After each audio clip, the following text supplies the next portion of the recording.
It was November 9th, 1989, and the wall that had split Berlin in two for nearly 3 decades still stood, cold, gray, and patrolled by men with guns.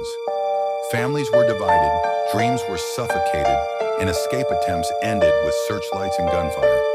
For years, East Germans whispered about freedom, watching Western television that showed a world just out of reach. But on that night, everything shifted, by accident.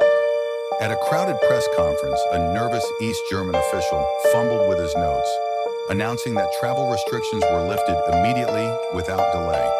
The words were not part of the plan, but they carried across the airwaves in real time.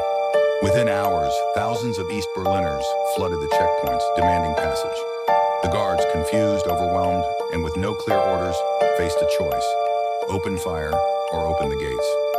At 11:30 p.m., under the glow of floodlights and the pressure of history, the barrier cracked.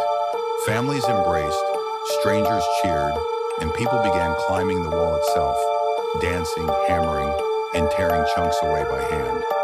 The world watched live as one of the most feared symbols of the Cold War was reduced to rubble, not by tanks or treaties, but by ordinary citizens who refused to be held back any longer. By midnight, Berlin was no longer two cities, it was one.